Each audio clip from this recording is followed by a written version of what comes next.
Well, when I was little, it was my mum. I don't know, boys are just a bit annoying and a bit irrelevant, so...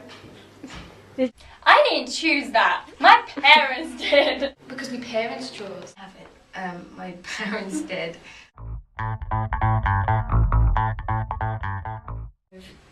Nick school. And why is that? Because. Well, be honest. Because it is important for girls and boys to interact. Because when we go to uni, then like basically what's going to happen is like all these girls who've been to like girls' schools, then we're going to go and they're going to be like, oh my god, boys! And then they're just going to go crazy. Yeah, I see what you mean. See? A mixed school. And why is that? Because I don't like girls very much. And I have quite a male sense of humour, so I just find them, they're just funnier than girls. Have you been to a state or co-educational school before? No, I've been here my whole life. Have you been to a state or co-educational school before? Yeah. It's different because there's boys. And you talk to boys and you play. Yeah, at playtime we interact with boys. It's not, apart from that, it's quite like, there's like a different sort of people there. Have you been to a state or co-educational school before? State? No. Or mixed school? Yeah. And do you think, how different was it to St Helens? Everyone was more comfortable around each other.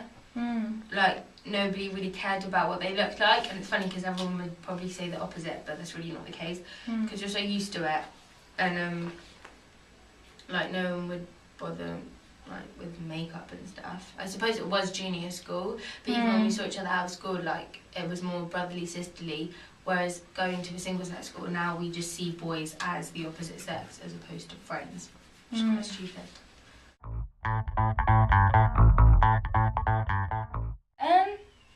No, I get distracted more. So do you think having the opposite sex with you in terms of education is an advantage? Yeah, could be. And at least I don't have to carry my bag around. Someone else can do it for me. That's heavy. Good reasoning. Do you think having the opposite sex with you for your education is an advantage? I don't think so. Not for my education, anyway. So do you think it's distracting then? Quite possibly, it depends. If there are loads of ugly boys, it's not going to matter. Girls, like, are quite hard-working compared to the male creatures. Yes. And so, if male creatures are around more hard-working people, they'll be influenced and they'll be wanting to be more hard-working. You're saying that girls Are better. can have a positive influence on boys when it comes to education because they're more hardworking, but boys can have the opposite effect. So do you think having the opposite sex with you for your education is an advantage? Yeah. Yes and no, but I think it's quite artificial if we learn how to work with just the same sex.